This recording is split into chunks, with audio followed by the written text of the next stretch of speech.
joint practice. The league announced the fines after requesting video of the tumultuous workout at the Cowboys training camp base in California. Saints tight end Brock Rechsteiner body slammed Cowboys safety Jalen Thompson. Saints center Eric McCoy threw a Cowboys helmet high in the air during one scrap, while McCoy and Cowboys linebacker Donovan Ezeraku threw punches at each other in an ugly sequence that ended with Ezeraku getting thrown out of practice for the second time during camp. I'm Lisa Dwyer. On Wall Street, it's been a booming session so far. Right now, the Dow Jones Industrial Average is up 400, doing well right now. It's up by just about 90. Breaking news and analysis at townhall.com. Tragedy for a young American woman and her fellow adventurers high on a mountain in Pakistan. Search teams have found the body of American climber Mallory Geist, the last missing member of a 10-member international team killed in an avalanche on Broad Peak. Local volunteers discovered her body, according to the president of the Alpine Club of Pakistan. The expedition was Geist's first attempt to climb the more than 26,000-foot peak. The search began on July 31st after the team was swept away. Rich Thomason reporting. The NFL's upset about changes made by Nielsen in its methodology for measuring viewership for the upcoming season, calling them rushed and saying they will have a negative impact on sports. Nielsen announcing plans to change how it measures audiences on television starting August 31st. You'll find more of these stories at townhall.com. It's the Michael Patrick Leahy Show, broadcasting live from downtown Nashville. Now, here's Michael Patrick Leahy. Good afternoon. It's the Michael Patrick Leahy Show. We are broadcasting live from our studios in Nashville, Tennessee. And in her first afternoon appearance on the Michael Patrick Leahy Show, the official guest host of the Michael Patrick Leahy Show, the one, the only, EJ Host. Good afternoon, EJ. Good afternoon, everyone. Welcome to a casual Friday. It is. It really does get some getting used to do an afternoon program. Right, to do the change, and yeah, for sure. I've never done an afternoon program, and my over under on saying the wrong day part was 5. Oh, I'm at 8. Far surpassed that. Yeah, I mean it's just ingrained, right? It's habit. I fully expect you to say good morning when we get on air. So well, I got to work against it. It is time now, EJ, for the afternoon rundown, which is brought to you every weekday at this time by our very good friends at the Glock Store, glockstore.com, located just a few miles from the airport, right here in Nashville, Tennessee. So here we go. Here's the afternoon rundown for Friday, August 21st, 2026. Number 1, the Supreme Court, or more specifically, Chief Justice John Roberts, is letting Donald Trump to continue his work on the ballroom until the full court assembles, and they may or may not allow it. Come on, guys. It's a national security issue. Just let him build the dadgum ballroom in the White House. Number 2, a bombshell in the Derek Chauvin case. He was, of course, the police officer who was convicted of second-degree murder in the death of George Floyd that launched all the summer of BLM craziness. His attorney says the assignment of the prosecution of the George Floyd murder case by Governor Tim Walz to Attorney General Keith Ellison without a grand jury was illegal. I think they've got a good case there. And of course, it was not a trial at all. It was Kafkaesque. It was a kangaroo court. Number 3, of course, our favorite refugee from Minnesota, Stan, is going to talk about more wild fraud in assisted living. Oh, you're not going to believe what I brought for you today. Oh, this is why we pay you the big bucks. Number 4, this one I love, and we're going to talk about it in our Hour 2 with Tom Pappert. The New York Times has lost a defamation case in a trial court for the first time in half a century. Alabama freshman walk-on basketball player at the time, Kaya Spears, they falsely claimed that he was in a car where someone else shot and killed a victim in Tuscaloosa, Alabama. This was in March of 2023. The New York Times did not make any corrections on it until 2 months later. Wait for it. He had to sue them. Mm-hmm. The jury came back with a $9 million judgment. I think that's well deserved. I mean, yeah. We'll talk with It'll Tom hurt Pappert. his career. Yep. Yeah. We'll talk with Tom Pappert about that in our second hour. Number 5, schools back in session, and Assistant U.S. Secretary of Education Kirsten Baszler will be talking about all the changes going on for K through 12 schools at the Department of Education. Number 6, did you see this, EJ? A longtime sports writer, opinion writer at the Seattle Times. Yes. They pay him to write opinion pieces, right? Well, he had an opinion piece. He says he was very pro Sophie Cunningham, WNBA. Mm-hmm. And you know, if girls want to say we don't want to play against boys, that's fine. Well, they wouldn't run it at the Seattle Times, and so he quit. And that was a very good thing for him to do. A little bit on him. Number 7, kind of related, Clay Travis. Mm-hmm. He's launched a new publication, Sport and State. He did one thing I liked this week and one thing I didn't like this week. Okay, I want to hear, let's hear what you liked. No, I like that he has his own sports organization, media organization. If anybody can do it, he can, and I think it's going to be spectacular. The other thing, I love this about it. He's not chasing advertisers. Mm-hmm. He has all of his own branded products. That's right. Crockett Coffee, and I love this one, Clay Travis Law. Yep. I think that's just like a referral service for lawyers. Yeah. But still, you know, and then he's got like 6 or 7 other. This is very smart. Yep. Okay, what did he do that you didn't like? He's trying to make the case that people from L.A. in the Hollywood entertainment sphere should make Nashville the new L.A. I like that. I hate it. I think that is the worst idea ever. I know some of those people who've already moved here. Oh, yeah. The people that have already moved here in the film business are fantastic.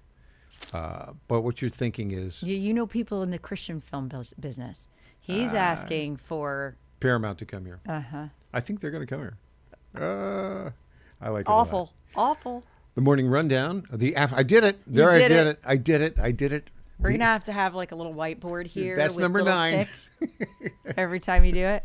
The afternoon rundown. Because, you know, there's 2 news cycles. Well, there's more than 2. There's more than 2. I mean, really, in the morning, I actually think in the morning you catch kind of what happened overnight and everybody's talking about that. Yeah.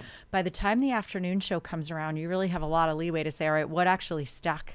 What's actually happening? Yeah. And let's prepare for tonight and tomorrow. Well, we got the new news on the White House ballroom. The afternoon rundown, brought to you by our friends at the Glock Store. You hear me talk about them. They're right here in Nashville, Tennessee. They're the home of Second Amendment practitioners everywhere in the United States of America. Saturday, September 19th, they have an incredible event called Force on Force. It puts you into intense, realistic live-action scenarios that test your marksmanship and your split-second decision-making skills. You're armed with a Glock 17T. The T stands for training. It fires simunition that leaves a mark if you hit somebody and if you get hit as well. You go through 2 different scenarios and get a professional performance evaluation after each session. This is how special forces, SWAT teams, tactical operators around the world train. Open to the public. Available at the Glock Store. Likely the last Force on Force training this year. There are only 2 sessions available. I think maybe they're starting to sell out. They might add another one. I don't know. But if you want to get in, there's only 15 slots per session. They will sell out. For more information, go to glockstore.com/FOF. Glockstore.com/FOF. There you go. The afternoon rundown. There you go. Brought to you by the Glock Store. Now, we've been talking about flock cameras a lot. Mm-hmm. I actually was against license plate readers because of the security concerns. Flock cameras are even worse. But you know who... And to be fair, we're using flock kind of like you use the word Coke, right? Like Coke and Pepsi and Cola and everything. There's more than just the flock Guess who company. likes the flock cameras? Who's that? Well, Darth Vader. Here he is.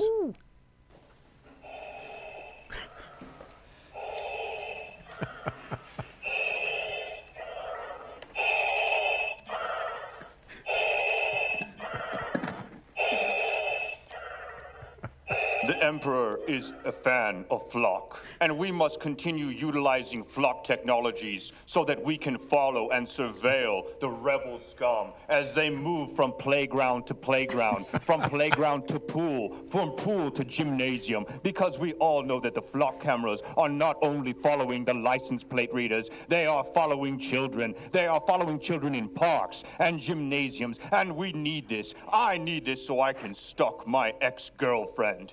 Also, it should be known that the people of this town, the pools that want their storm drains cleared, they should not have their storm drains cleared. Because in order to do that, we will have to raise taxes. And how will the people trust this city council when this city council continues to vote for surveillance technology? Brilliant. Brilliant. We should all mock city councils in exactly that way. That was the San Diego City Council. Brilliant. That was really great. Everybody in the world has seen that. Mm-hmm.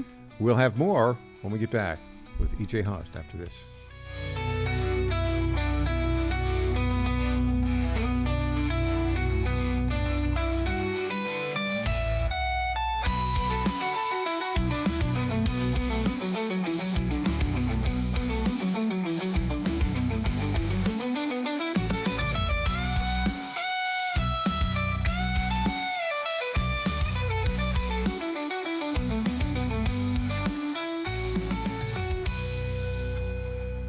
Now more than ever, it's imperative to support companies that share our conservative values. That's why I can't be more excited to tell you that I've switched my family to Patriot Mobile. Patriot Mobile is America's only Christian conservative wireless provider. When you switch to Patriot Mobile, you shift your support away from the leftist, woke, progressive agendas of Big Mobile. Patriot Mobile's wireless service works perfectly and seamlessly as you go about your lives with exceptional nationwide coverage that uses the same towers the main carriers use. Patriot Mobile donates a portion of every dollar earned to causes you care about, to organizations that fight for religious freedom, First and Second Amendments, sanctity of life, and the needs of veterans and first responders. Patriot Mobile has plans to fit any budget, along with great discounts for our veterans and first responder heroes, as well as multi-line users. Switching is easy. Just go to patriotmobile.com/Godzilla or call their U.S.-based customer service team, 972-PATRIOT. That's 972-728-7468. Use offer code Godzilla for free activation.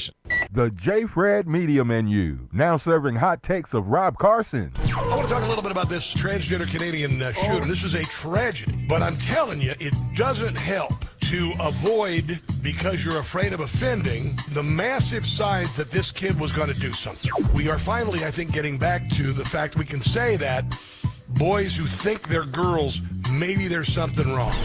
The Rob Carson Show, weekdays, noon Eastern, 11 a.m. Central on J. Fred's Media Network. The establishment has already picked their candidate. Same old playbook, same old insiders. I'm not their choice. And this election is not for sale.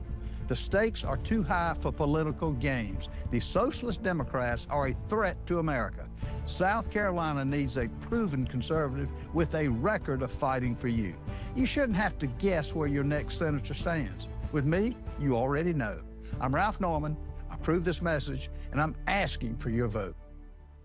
The Trump administration has brought positive changes when it comes to fixing our broken healthcare system. If we really want to make America healthy again, well, that starts at home. And that's where the Wellness Company comes in. You see and hear from the Wellness Company doctors all the time, and you know their products are the gold standard for keeping you and your family safe and healthy, giving you the opportunity to make sure you're prepared for whatever happens with their prescription medical kits. Additionally, the Wellness Company offers a variety of products, from parasite cleanses to methylene blue to weight loss and so much more. Make America healthy again starts at home. Do your part and protect the health of you and your family. Live a healthier, longer, and more satisfying life. Go to twc.health/Godzilla and order. That's twc.health/Godzilla. Use promo code Godzilla to save 10% today. Congratulations to my friend Michael Patrick Leahy on 9 years of journalistic excellence. I'm Lenny McGill, owner and founder of the Glock Store here in Nashville, Tennessee, and a proud sponsor of Michael Patrick Leahy's Tennessee Star Network for over 5 years. When we started, he was on just one local station. Now, he's on 20 stations. His motto, find the truth and report it. And as long as he sticks to that, we'll stick to being a sponsor. And next year, Michael, let's have a party for you right here at the Glock Store. Honesty, integrity, help Tennessee, markpody.com. The values that have made Tennessee strong, faith, personal responsibility, freedom, and respect for one another are rooted in timeless godly principles. Those values are worth protecting, and I'm going to continue fighting to preserve them for our children and grandchildren. I'm Mark Pody, and I'd be honored to earn your vote again. markpody.com. Paid for by the campaign tour like Mark Pody. Candace Graham, Treasurer.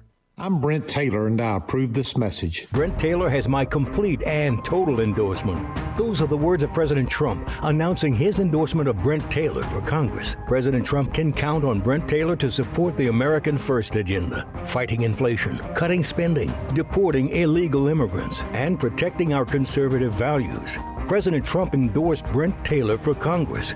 Now he needs your vote. Paid for by Brent Taylor for Tennessee. Welcome back to the Michael Patrick Leahy Show. Now, here's Michael Patrick Leahy.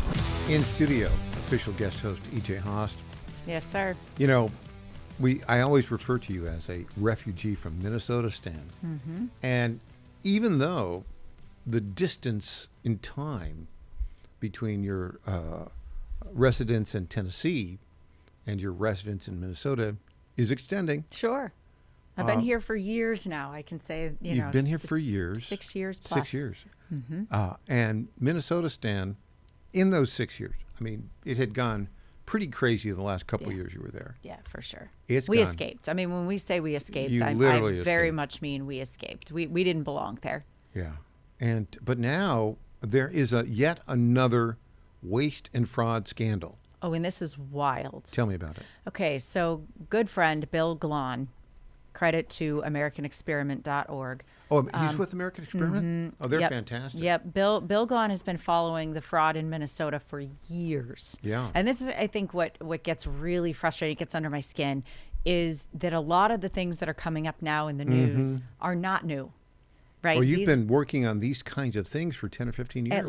At least. And I'm not, I was a very small voice in that. I was politically active. Sure. But people like Bill Glahn, people like Liz Collin, like there are really good reporters, citizen journalists, et cetera, who've been following this for a long time. But this I just had to read you. So this comes across my feed on X from Bill Glahn. Minnesota shuts down 2 small assisted living facilities accused of fraud. But don't worry. 360 plus new taxpayer paid facilities were opened in just the last year. That's about 1 per day. 360 assisted living. How many people per facility? See? So this is where it gets interesting. First, let me tell you about the 2 that were just shut down. Were they old folk leering centers? Sort of. So the woman charged is Andrea Sampson, a former Anoka County prosecutor. Really? And described by the Attorney General's office in court filings as a former commercial sex worker. Hold it. Yep. How are you both a former commercial sex worker and a former prosecutor? Michael, we're talking about Minnesota here. So hold it. Was she a prosecutor first and then a commercial sex worker? Or was she a commercial sex worker? That's unclear in the article, but I figure once a commercial sex worker, always have that in your history. You know what I mean? Okay, so the woman charged, so she was running 2 assisted living facilities, and there's a sex trafficking conspiracy associated with shutting down these 2 facilities. And I thought, my word, there's 3 co-conspirators. So think about what had to happen before we get to this point, okay?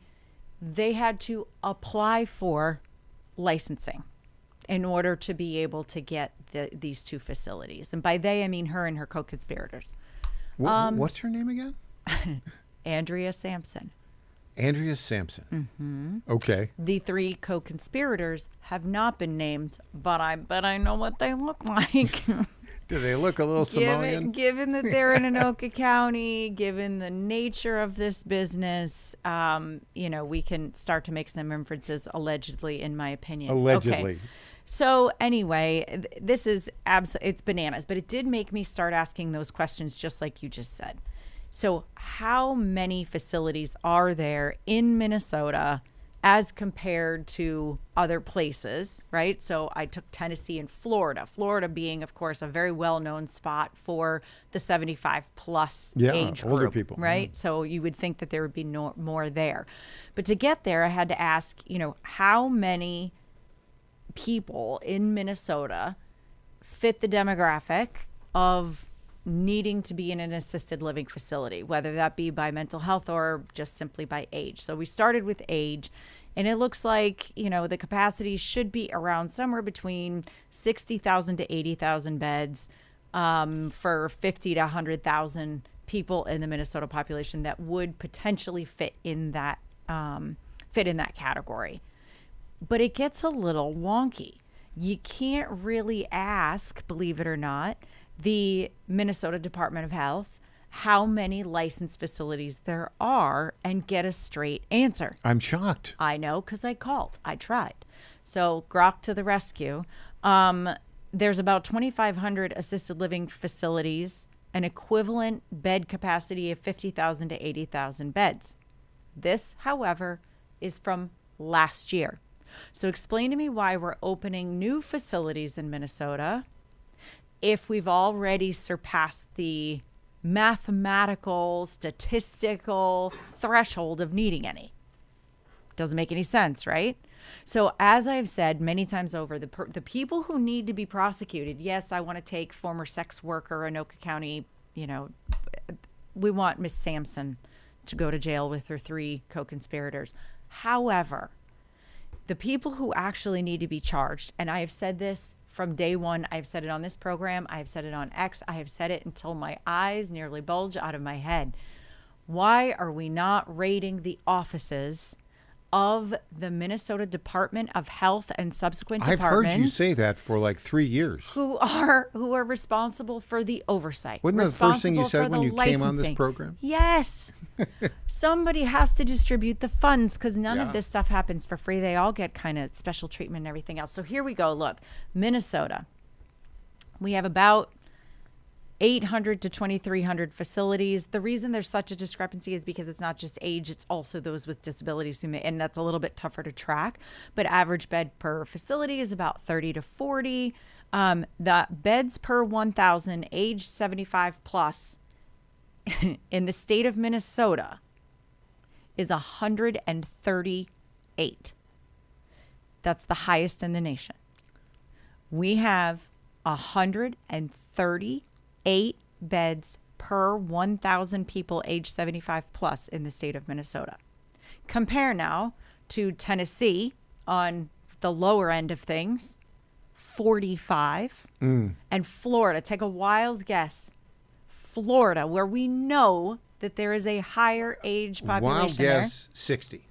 48. Wow. 48 beds per 1,000 aged 75 plus. It's just a giant scam. So it's all a scam. Yeah. So I would like to propose that the state of Minnesota do a little Doge audit and then employ some AI geniuses to just run a couple of queries and say, how many beds should we have and why do we have so many?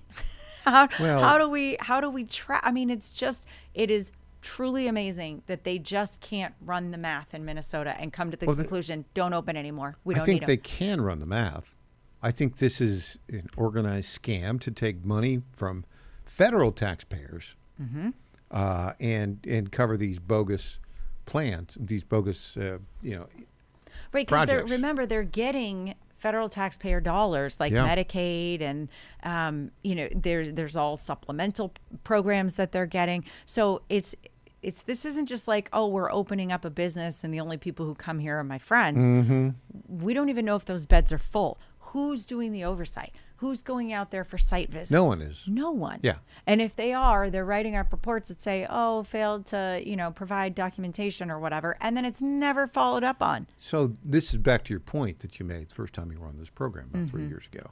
There is a State Department there. Yes. And what do those people do?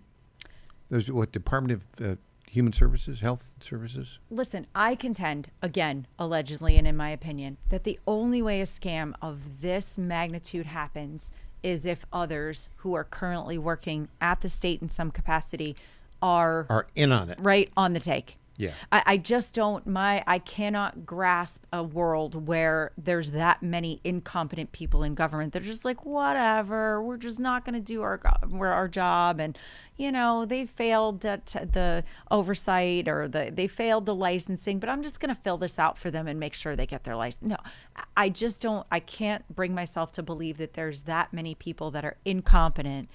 There has to be another answer. Yeah. So there you go. It's sort of like, the organized crime syndicates of the 30s, 40s, and 50s. Absolutely. Except they figured out the safe way to do it is to run your state government right with all your Democrat pals. And it's Crazy. working for them. I So have it's shameful. EJ, when we come back, I have another Minnesota story. Do you? Liz Collin Ooh. has some breaking news about one of my favorites. Derek Chauvin. Back after this with EJ Host. I'm Michael Patrick Leahy.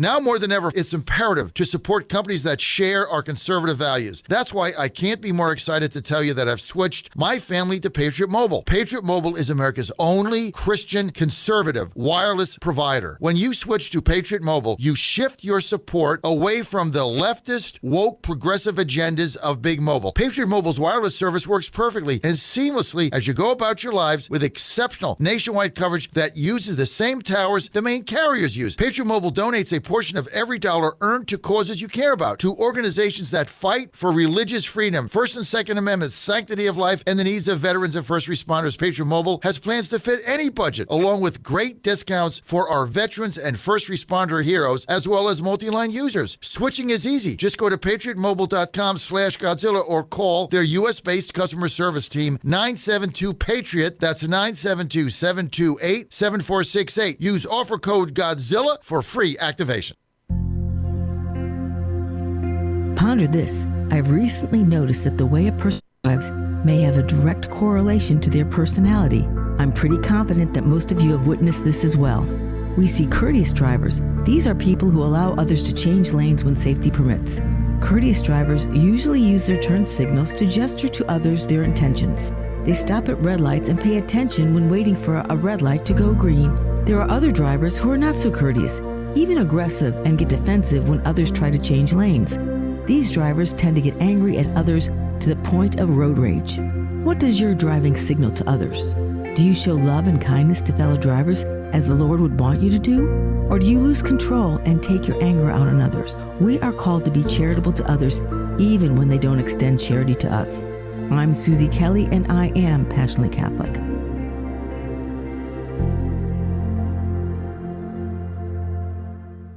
Bad decisions limit future options. Make enough bad decisions and you will destroy your life. Listen to The Flatline with your host, Rick Hughes, every Sunday morning on the John Fredericks Radio Network. The Flatline describes a main line of resistance in your soul, built on God's Word. Join us every Sunday morning for 30 minutes of inspiration, motivation, and education, all without manipulation. That's The Flatline with Rick Hughes, heard here every Sunday at 8:30 a.m. on the John Fredericks Radio Network. Washington is wasting $500 million every year on a federal supervision system that doesn't work. Probation officers are overwhelmed. Resources are going to people who pose zero threat, while actual dangerous individuals slip through the cracks. The Safer Supervision Act stops the waste and refocuses every dollar on protecting families from harm. President Trump's own pollster found about 80% of Trump voters want this fixed. It's time for Congress to get this done. Stop the waste. Protect our communities. Visit safersupervision.com. Paid for by the Reform Action Fund. Let's get real for a minute. Today's customers aren't just searching on Google anymore. And if your business isn't keeping up with new technology, you are getting left behind. EJ Host here, founder of the Digital Footprint Management Agency and official guest host of the Michael Patrick Leahy Show. Customers are asking AI, they're scrolling social, they're checking maps. Does your business show up everywhere your customers are searching? Go to getfoundeverywhere.com and get your business to show up across AI search tools, social platforms, maps, and more. Need smarter ads that actually convert? We've got it. Need a modern website built to rank and perform? Done. Want to show up in AI-driven search results that your competitors don't even understand yet? We've got you covered, and the solutions are more affordable than ever. See how easy it is to grow your business and get more customers. Go to getfoundeverywhere.com. Johnny Garrett's not some out-of-touch D.C. politician. Johnny Garrett's a Tennessean, a Christian conservative, and a proud father of three who's sick of the far left ruining our country with their radical policies. Conservative Johnny Garrett is proudly pro-life, pro-Trump to his core, and will always put America first. In Congress, Garrett will fight to lower taxes, cut government waste, and will always back the blue and support law and order. Garrett's fought for us in Nashville, and that's what he'll do in Congress. No to biological boys playing girl sports. No to communist China buying our farmland. And no to criminal illegals invading our state. Because with Johnny Garrett, what you see is what you get. It's time to bring more Tennessee to D.C. Send Trump conservative Johnny Garrett to Congress. I'm Johnny Garrett, candidate for Congress, and I approve this message. Paid for by Johnny Garrett for Congress. Welcome back to the Michael Patrick Leahy Show. Now, here's Michael Patrick Leahy. Welcome back to the Michael Patrick Leahy Show. In studio, the official guest host of the Michael Patrick Leahy Show, the one, the only EJ Host. Okay, so Minnesota. You know, I think we should tell the audience it's not just because I lived there that I find it particularly interesting. It's because the people that are from Minnesota and the people who have that mentality in other states, right? Like California, LA, Washington State, Oregon, Portland area. So, and Massachusetts are lunatics. They are. And they are escaping their crazy states and moving to our states. So it's a warning. I don't say it because, you know, I think Minnesota is all that interesting or important, other than to say it is a warning. Don't let these people take over your cities like Nashville, because you'll quickly turn into a state like Minnesota. You know, when the country was founded 250 years ago, I'm sure there were a couple lunatics out there. Sure. But in that world, if you were a lunatic and you couldn't, you know, farm or make a living, it was hard to survive. Mm-hmm. And, I mean, they had places for lunatics, but the percentage of the population that was lunatic, I don't know. Relatively small. Yeah, less than 1% maybe. Right. We got a pretty high level of lunacy in the country now. Yeah. I mean, we could go on for an hour about the drugging of America and the, you know, the number of liberals that are on some sort of psychotic drug cocktail mix, you know, prescribed or otherwise. Yeah. You know, we could go on for a long time dissecting all the different reasons for the psychosis, but it's there. How do we keep a country unified when some significant percentage of it is just plain nuts? Yeah, I mean, mocking helps a lot. Does it? It does. I think you have to deal with ridiculousness by pointing out how ridiculous it is. You know, it gets tiresome, though, because every time you turn around, there's something beyond ridiculous that people are doing.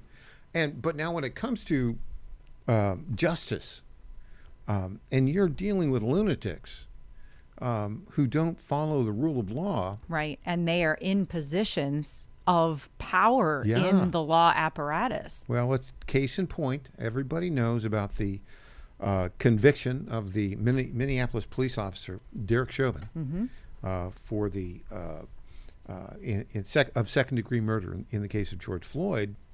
Well, there's new information on that. It was a kangaroo court. He didn't get a fair trial. Didn't get due process. 100%. Now, if you're an illegal alien and you are caught transporting illegal aliens and driving a vehicle owned by a convicted human smuggler, well, the Biden-era FBI will let you go, and federal district judges will say, oh, no, that's vindictive prosecution. Yeah. But if you're a Minneapolis police officer and a black man who's got all sorts of health problems and is a drug addict and a former convicted felon. Currently out of his mind on fentanyl. Yeah. Acting erratically. A massive man, too. If he dies, then you're obviously going to get convicted by the kangaroo court. Liz Collin has a new development in that case. She was talking with Jack Posobiec about that. We'll play this, clip 12. So you've got the world's richest man and the owner of X calling for Derek Chauvin to be freed. And now, Liz, I do want to ask, and there was some legalese in there, so if you could break for us down, in English, this issue about the grand jury, Tim Walz being involved, how does that work? How does that overturn this conviction for Chauvin? Yeah, I will say, Jack, just grateful, obviously, for you having me on, and I know you've given so much attention to this case as well, and to Elon Musk. The facts really do speak for themselves in this case, and so many of us have been trying to get those facts out from the very start. And I don't really say this lightly after covering this case for so long, Jack, but this really is, I would call it a bombshell petition that was filed Tuesday in Hennepin County Court by Greg Joseph, who you heard from there on my podcast. He now represents Derek Chauvin. He's calling, frankly, the charges against Chauvin illegal, the trial of fraud. He's asking the charges to be dismissed. Now, those allegations of fraud pointed squarely at Governor Tim Walz and Attorney General Keith Ellison, a couple of names that obviously keep popping up here in Minnesota. And I just want to back up a bit. I know, the days are just so much of a blur for so many of us in Minneapolis. It was on fire, but May 25th, 2020. It's interesting. Shortly thereafter, a veteran Hennepin County prosecutor, her name is Amy Sweezy, and some other prosecutors as well, but they did not want to charge the other three officers at all. And she thought additional charges against Chauvin went too far.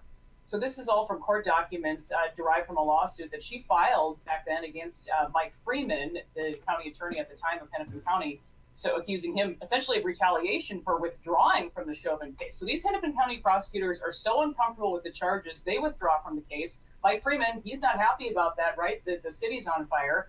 And again, this all coming from court documents. What happens next? Governor Walz comes in. He appoints Attorney General Keith Ellison to the case. What happens then? Derek Chauvin, charged with second-degree murder, the most serious charge.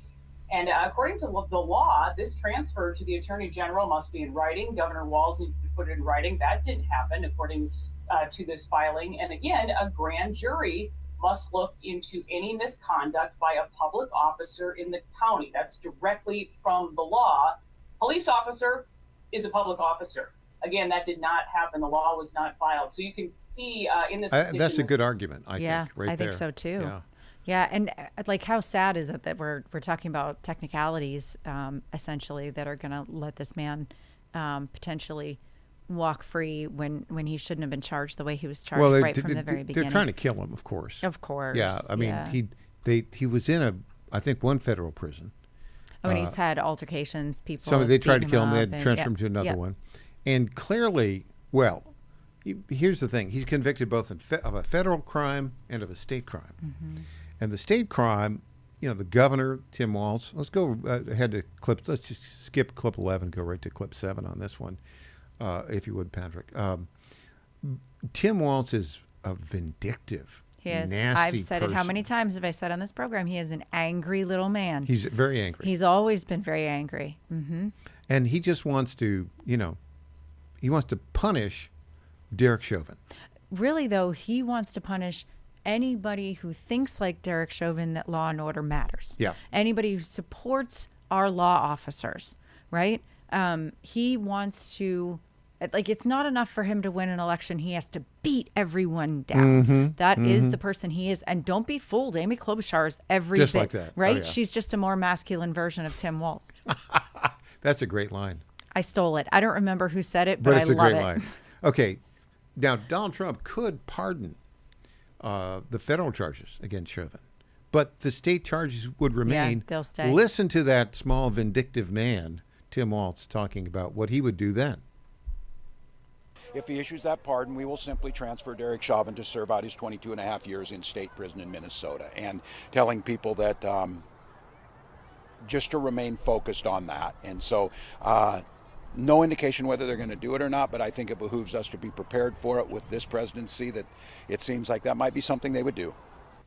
Well, he just wants... He's just spouting off. Yeah, He's talking as if he knows anything about it. I promise you, he hasn't even really looked at the case in a really long time. This took him by surprise. He only cares about the things that matter to him in his next election or his bank account right now. That's all he cares about. So he's not running for re-election because of all the fraud problems. Mm-hmm. And you've got Amy Klobuchar is running for governor against Lisa DeMuth, who beat Mike Lindell. Who's kind of not, lost his mind. Right, he's not conceding. Really, Mike, it's a shame what's going on there. Yeah, I mean, Mike, somebody needs to have an intervention with Mike. He's had a few of those in his lifetime. He's got a great life story. Like I wish he would I wish he would have stepped away from the political side and just focused on being a really great businessman. And he can't do it. Unfortunately, he can't do it. But so in January, Tim Walz will no longer be governor. What's he going to do? Defend himself against false imprisonment charges? I mean, it could very well be, right? I think he's going to be wrapped up in court here for a little while because of this. And rightfully so. He and Keith Ellison should be, for that matter. Ellison, as the AG, should know better. He should have said, no, this has to be in writing first. Like, he should know better. Yeah. But he doesn't. He's another angry, arrogant, and he's like tiny this tall. guy, right? Yeah. And he's a little weirdo. Met him multiple times in person, and he's just... He's not a good person. Like, when you're around somebody where you're just like, ick. That's Keith Ellison. Yeah, makes sense. My opinion, allegedly. Any thoughts on the gubernatorial race there? Oh, I think Amy Klobuchar will run away with it. Yeah. I think that's a shame. I think Lisa's a perfectly decent person. She has good support, but, I mean, Minnesota's lost. How about the Senate race, Tafoya, former ABC sideline reporter, versus this Flanagan crazy person? Yeah, Peggy Flanagan. That one might be a little different just because Peggy is really crazy. Really crazy. She's obviously crazy. Right. I mean, like, you can't even count the number of video clips of her saying and doing crazy things that there are out on the internet. And she owns every single one of them. Big abortion supporter, like hardcore. Yeah. And then also, she's the one who wore the T-shirt that had a giant knife across the thing, and it said "Protect Trans Kids." Right on her T-shirt, she wore that to an official event. So Michelle might have a shot there. I think, and she also has the name recognition necessary. She does. So. Okay. Hey, when we come back, this terrific video of a young leftist girl who's seen the socialist future. Back to the Future. Oh, I love this. Back with EJ Haust after this.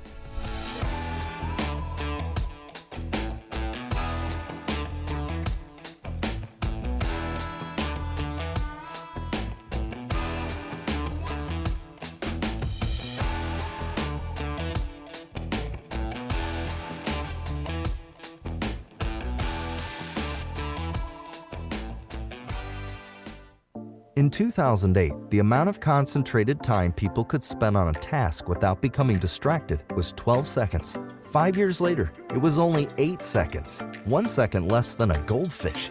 If you're often distracted or have trouble recalling information, you're likely to fall behind in the demanding, fast-paced 21st century. In other words, brain performance is more critical now than ever. Boost your brain power with Healthy Cell's Focus Plus Recall. Science-backed nootropics to help you sharpen focus, concentrate longer, enhance recall, improve mental speed, learn rapidly, and be more alert. It's a pill-free brain supplement made with maximum absorption ingestible gel technology, designed to feed your brain at the cellular level. Take it for a test drive. Go to healthycell.com and use code GODZILLA for 20% off your first order of Focus Plus Recall. That's healthycell.com, code GODZILLA for 20% off. I spent my career building a business, but I couldn't stand by while Washington spent money it didn't have. So I got in the fight, and I never forgot who elected me. This election is about the America we pass on to your family and mine. We inherited freedom. Now it's our turn to defend it, to strengthen it, and to leave America stronger than we found it. You shouldn't have to guess where your next senator stands. With me, you already know. I'm Ralph Norman, and I approve this message.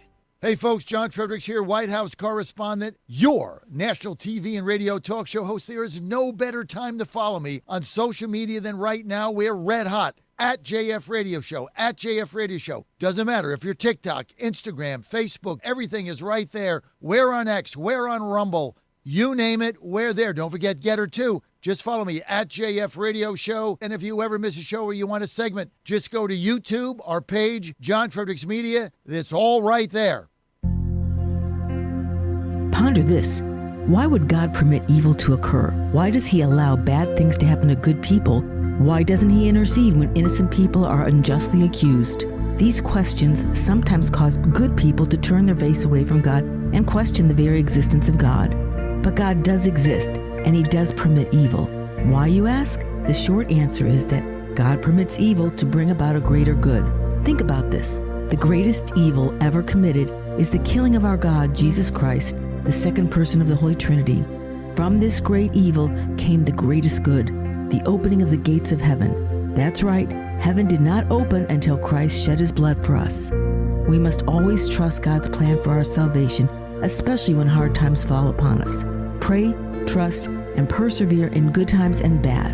I'm Susie Kelly, and I am passionately Catholic. Congratulations to my friend Michael Patrick Leahy on 9 years of journalistic excellence. I'm Lenny McGill, owner and founder of the Glock Store here in Nashville, Tennessee, and a proud sponsor of Michael Patrick Leahy's Tennessee Star Network for over 5 years. When we started, he was on just one local station. Now, he's on 20 stations. His motto, find the truth and report it. And as long as he sticks to that, we'll stick to being a sponsor. And next year, Michael, let's have a party for you right here at the Glock Store. I'm Brent Taylor, and I approve this message. Brent Taylor has my complete and total endorsement. Those are the words of President Trump announcing his endorsement of Brent Taylor for Congress. President Trump can count on Brent Taylor to support the American First agenda, fighting inflation, cutting spending, deporting illegal immigrants, and protecting our conservative values. President Trump endorsed Brent Taylor for Congress. Now he needs your vote. Paid for by Brent Taylor for Tennessee. Welcome back to the Michael Patrick Leahy Show. Now, here's Michael Patrick Leahy. Official guest host of the Michael Patrick Leahy Show, E.J. Haas here. E.J. Yes, sir. You have got to watch this clip. Our friends at the International Women's Forum, we had a lot of their guests on here. They put together this spectacular video. It's about a young girl who she's a leftist, and she's dreaming of a future where everything is socialist. Oh. Well, she gets her wish, and here's the clip. You'll see what happens. Housing is a human right. People over profit! Workers deserve more. Defund the police! Oh, I hate it here. Just literally get me to the future. A DeLorean shows up. I'll take you. Let's go. The crazy. Seriously? Buckle up and get ready to see the future you've been waiting for. Oh my God, I'm so excited. Where are we? Your hometown. In the future. Housing's guaranteed now. Everyone gets a home of their own. Wait, everyone gets free housing from the government? Ooh, can mine be near the beach or have a pool? Maybe, but probably not. Beach property is very rare, so you'll probably be assigned one of these. Oh, but I don't want to live here. Well, you don't have a choice. Can you believe it? The future finally has zero waste. Incredible. Can I please have an iced oat milk latte? Did you bring your own mug? No mug, no service. Oh, okay. If I bring my own mug, can I get the oat milk latte? Oat milk latte? Oat milk is very wasteful. We only serve black coffee, nothing else. Forget about the coffee shop. Wait till you see the government-run grocery stores. Wait, you mean to tell me the government pays for my groceries now? The future is bright. This can't be right. $40 for eggs? The coupon is only for $100. I won't be able to afford groceries. The future is also a little bit expensive. Oh my gosh, someone call the police. What do you mean, police? There's no police anymore. Have some compassion. She's probably having a hard time. I think I have to get out of here. No problem. It's a perfect time to show you the public transit. It's all free now. Oh, that's good. Wait, why isn't anyone driving them? Workers deserve more, so the drivers don't actually show up usually. But they're nice trains to hang out in. I don't think I'm feeling so good. You'll be happy to know that healthcare is totally free now for everyone. Oh, thank goodness. Oh, you came at the right time. The wait for an appointment is only 72 days. Wait, are you serious? Well, if it's an emergency, it's only a 2-week wait. I need to go home. You need to take me home, please, right now. But Maya, this is the future you wanted. Isn't it wonderful? Take me back! So she lands on her bed there, and then she looks up, and she's got a Democrat Socialist of America poster, and she rips it down. That's very clever. Very clever. It's a little long if you want, younger generations to pay attention to it. But it is it's on point, It's on point. Yeah, that was pretty good. Speaking of being on point, Sean Duffy, the Secretary of Transportation, doesn't want his daughter to go to my alma mater, Harvard. Can't imagine why. I can't. Let's hear them. Let's hear the reasons why. Can't say no. To Harvard? Yeah. Well, me and Mom can say no. Catholicism, to us, is everything. It's the basis of our marriage. It's the basis of our family. So I'm nervous about the idea of Paloma going to Harvard. We spend a lot of time nurturing and providing formation for our kids, giving them an environment where they are steeped in faith and values. And so the idea of dropping her off at a place that would undermine that or try to undo all those things makes me worried. And again, I don't want them to get one viewpoint. I want them to get a lot of different viewpoints. But I don't want them fed only one viewpoint that's contrary to the way my kids were raised. Listen, I think my problem is we have thought about how we raised you and how hard we've worked to, I think, raise what is a remarkable young girl. If I send you there, I think what happens is they have professionalized figuring out how they can take good young girls like you and, I think, corrupt their minds.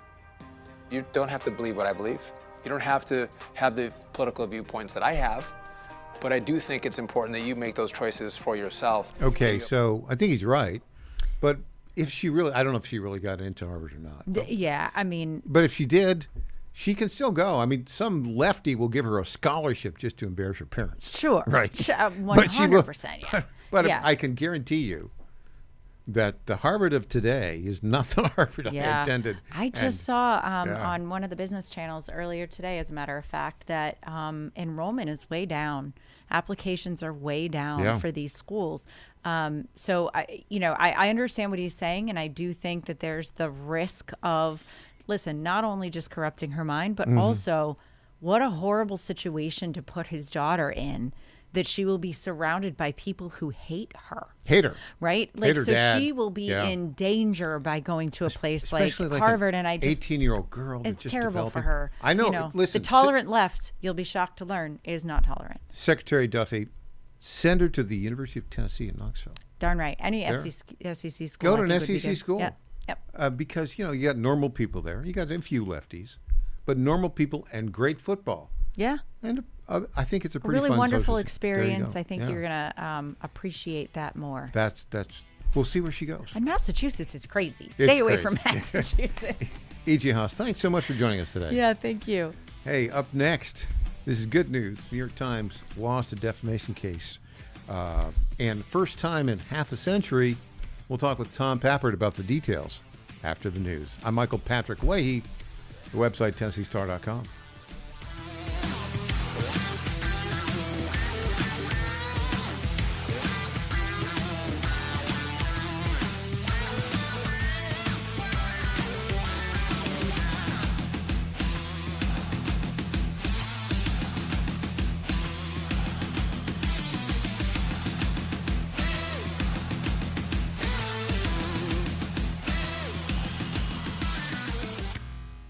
In 2008, the amount of concentrated time people could spend on a task without becoming distracted was 12 seconds. 5 years later, it was only 8 seconds, 1 second less than a goldfish. If you're often distracted or have trouble recalling information, you're likely to fall behind in the demanding, fast-paced 21st century. In other words, brain performance is more critical now than ever. Boost your brain power with Healthy Cells Focus Plus Recall. Science-backed nootropics to help you sharpen focus, concentrate longer, enhance recall, improve mental speed, learn rapidly, and be more alert. It's a pill-free brain supplement made with maximum absorption ingestible gel technology, designed to feed your brain at the cellular level. Take it for a test drive. Go to healthycell.com and use code GODZILLA for 20% off your first order of Focus Plus Recall. That's healthycell.com, code GODZILLA for 20% off. The establishment has already picked their candidate. Same old playbook, same old insiders. I'm not their choice. And this election is not for sale. The stakes are too high for political games. The Socialist Democrats are a threat to America. South Carolina needs a proven conservative with a record of fighting for you. You shouldn't have to guess where your next senator stands. With me, you already know. I'm Ralph Norman. I approve this message, and I'm asking for your vote. John Fredericks loves his radio and TV audience, but did you know how to follow the Godzilla of Truth wherever you go? Download the John Fredericks Radio Show app to listen live nationwide. For the daily chit-chat, Trucking the Truth, download the Getter app and join the morning fun on Getter Live from 6 to 10 a.m. Follow John Fredericks on Getter, Truth Social, or Twitter at JF Radio. This is WJFN, Goochland, Bonaire, Chester, and WJFV, Portsmouth. News this hour at Town Hall. I'm Bob Agnew in Washington. The Supreme Court's Chief Justice is allowing the White House to continue construction of President Trump's $400 million White House ballroom project for now. Chief Justice John Roberts signed a temporary order on Friday, letting work continue as the court considers an emergency appeal from the administration. Lower courts had ordered a halt to the project. Storms and even possible tornadoes pummeled parts of the Northeast yesterday. Storms tore through a beach on Long Island. Nassau County Executive Bruce Blakeman. Yesterday at approximately 7:11 p.m., we had a tornado touchdown here in Atlantic Beach at the Sun and Surf Beach Club. There was extensive damage. Storms also stranded dozens of people in their cars in New Jersey and knocked out power in parts of Delaware's capital city. Tens of thousands of people in Indiana still with no power a week after a big storm there. This is the second week now. Shatia Harden lives in Gary, Indiana. We can be used to it, but it's not okay for us to be used to it. Living without power since storms hit some 10 days ago. Northern Indiana Public Service Company says it has restored power to more than 300,000 customers since August 11th. But as of Thursday, more than 60,000 were still without electricity, forced to throw away spoiled food and lining up for hot meals. We thrive best, as humans, on certainty and predictability. Radia Martins with the Flourish Community Hub in Gary. The utility says some areas may not have electricity restored until next week. I'm Ben Thomas. Some feisty rhetoric coming from the premier of a Canadian province, angry over President Trump's threat for a 50% tariff. And Manitoba Premier Wab Kano says Canada should not make any concessions to the United States. He says they have plenty of leverage in the talks against the U.S. On Wall Street near the close of Dow was up 550. More at townhall.com. Hi, I'm Kirk Cameron. Christian Healthcare Ministries is not another health insurance policy. If you're tired of year-long contracts and pointless restrictions, CHM offers anytime enrollment on your schedule and at your convenience. With CHM, you're paying half the cost of a traditional health insurance plan. So that puts more money back into your budget for everyday needs. Plus, you'll have access to CHM's care solutions for virtual appointments, prescription savings, surgery support, and more. My family and I joined in 2018, and it's changed our lives for the better. We love paying way less while helping other believers afford their medical bills. Take the leap of faith and see why Christians across the nation are better with CHM. Get started by calling 1-833-JOIN-CHM and use promo code WELLNESS for a 50% credit towards your first month. That's 1-833-JOIN-CHM and use promo code WELLNESS. An Army unit in Europe specializing in drone warfare has been told to stop learning and start using the battlefield technology and return to being a traditional infantry battalion. Last November, 600 soldiers formed the 173rd Airborne Brigade in Europe that specialized in drone warfare and was set up to be used as a dedicated unit that could deploy anywhere drones were required. General Christopher Leahy, the Army's acting chief of staff, has ordered that battalion to refocus on its core mission of being an airborne infantry unit. Ukrainian President Vladimir Zelensky said in March that Ukrainian officials were helping 5 countries in the Middle East and Gulf region counter Iranian drone attacks, while the United States and European countries were among others that requested their support. Bernie Bennett in Washington. No survivors reported in the crash of a charter flight in western Alaska. The plane, which took off from Anchorage, crashed about 450 miles west of there. The NTSB is leading the investigation. You'll find breaking news and analysis at townhall.com.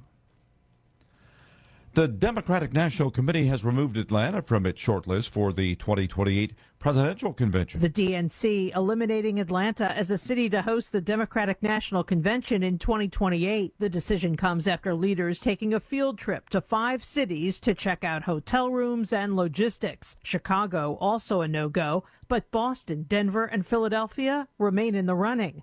Laura Winters, Atlanta, Georgia.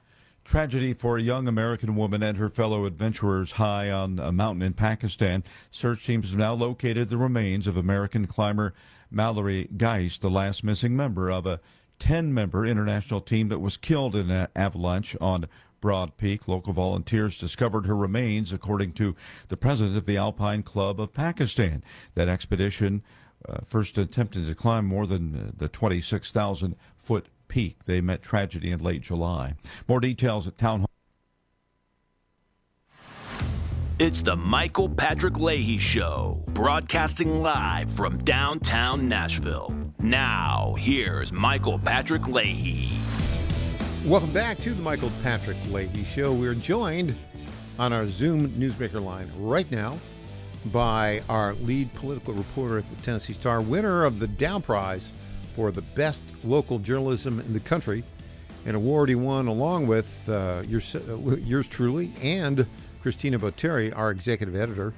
We're joined here by Tom Pappert, lead political reporter for the Tennessee Star and the Star News Network. Okay, Tom, late yesterday, just as our program was wrapping up, a jury reached a verdict in a defamation case brought by a young man, Kai Spears, who in 2023 was a walk-on freshman member of the University of Alabama basketball team.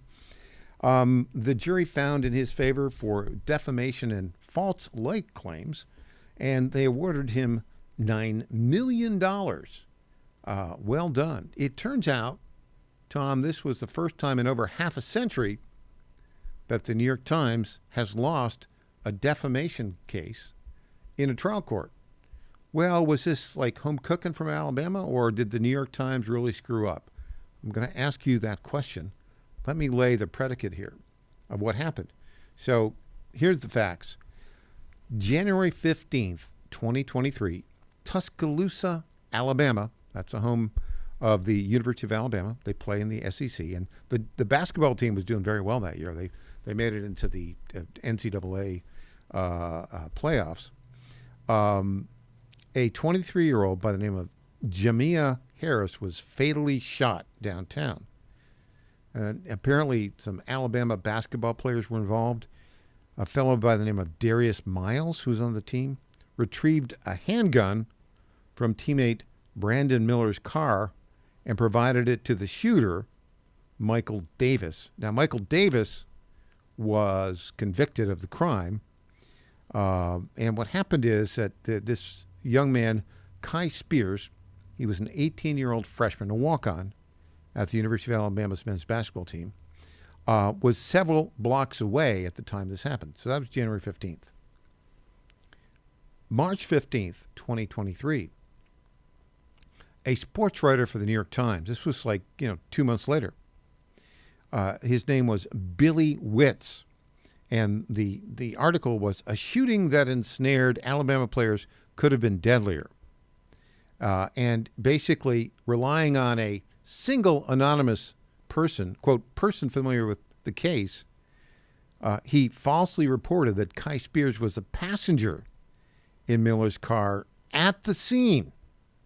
It had, quote, not been previously reported. He did not, before this was published, he did not get a statement. I guess there was a statement from the University of Alabama denying that Kai Spears was there. Kai Spears denied it. That wasn't included in the article. Apparently, it seems to me if I had assigned you to write about this, and you had told me that, well, we've got this kid in the car at the time of the shooting, I would have asked you, well, what's your source? If you had told me, quote, an anonymous person familiar with the case, what do you think I would have said to you? Well, Michael, I think because you're a nice person, you probably would have let me down easily and said, well, Tom, if you can find somebody who will either go on the record to say this, or maybe a couple more sources who we can trust that will say this, but not let us disclose their identity, then perhaps we could run with it in a couple days once all of our I's are dotted and our T's are crossed. But Michael, it actually gets a little bit crazier because we learned through the court filings and the depositions, etc., that there were actually two sources who gave information about that vehicle and that night. The second source did not make the same claim about Kai, did not say that at all. So they had, it seems from the public reporting at least, some contradictory information and decided to choose source A over source B when it comes to what to report. I certainly don't think you would have been happy at all if I tried to pull a fast one like that in your newsroom. Yeah, I don't think that's responsible journalism at all. And apparently, I saw a report that the University of Alabama, very quickly denied this, and Kai Spears himself denied it. They wouldn't retract it, and it wasn't until Kai Spears sued the New York Times 2 months later that they issued a retraction on it. That's very bad form, it seems to me. Well, it does seem very bad for him. It was actually, I think, 2 days after the lawsuit was filed. It was the article was changed on June 2nd. And what's most interesting about all this is, as you said, as soon as the article comes out, and I think even before the article came out, you had multiple denials from the university. Now, Kai Spears was not issuing public statements because the university handbook, rules and procedures didn't want him to. So he didn't, but the university did on his behalf. And yes, there was this 2-month window where this news article claimed that he was there at the time of the shooting, and it was there falsely. And what's interesting, I mean, it's so absurd that they tried to keep the article unchanged for 2 months and did keep the article unchanged, because it's since come out that Kai Spears was in the vehicle, but nowhere around the time of the shooting. It was hours earlier, and he had no idea that there was a handgun being concealed in the vehicle. So it's almost like the New York Times, if they had been a little bit more responsive, if they had been a little bit more caring toward the subjects of their articles, they could have probably, in my estimation, made a quick edit saying, we were mistaken about the time when Spears was in the vehicle. He was in the vehicle earlier the same day and not when it was shot. But they didn't do that, and now they're going to have to pay almost $10 million unless Alabama courts come in and lower that amount in line with Alabama law. So, well, this was a federal court case, but it was ruled by Alabama law. the sports writer, Billy Witz, said, well, gee, I followed the New York Times procedures when it comes to citing anonymous sources. Well, to me, that's not much of a defense because the procedures are bad. What are your thoughts on that, Tom? Well, I think that's exactly what this case exposes. The first time in 50 years the New York Times lost a case like this where they're going to have to pay out money to the person who sued them. And I think it's because of their it's really only the past, say, 10 to 15 years that massive institutional, respected, the gray lady type outlets will cite so flippantly these anonymous sources. And so I think that is what this reflects. The national media has moved toward anonymous sourcing and publish, then trust and verify later. And as a result, their standards are no longer worth reading. And this is a sports article. But just keep in mind, he said that these are the New York Times standards. So these are the standards on articles about politics, about the economy, about international relations. I don't think that we should necessarily trust anything anonymous from the New York Times at all, ever, going forward until the end of time. Yeah, I agree completely. Now, the jury considered Kai Spears a private individual, and as such, under the defamation law as it exists in Alabama, they simply had to prove negligence. Well, clearly this was negligence. Now, the New York Times might try and claim, well, he was a limited public figure. That's a standard, right, of a limited public figure. Well, you look at the time, he was on the team, but he was a walk-on. He didn't have a scholarship. He didn't play in any games that year. And if you look at him subsequently, I mean, he was playing like 1 minute a game for the following year and then transferred to Marshall. The only reason he became involved in this controversy is, wait for it, his name was mentioned inaccurately by the New York Times reporter. Tom, when we come back, what do you think the New York Times is going to do in this case? What's the right thing for them to do? And what's this mean for the future of the credibility of New York Times? Back with Tom Pappert after this.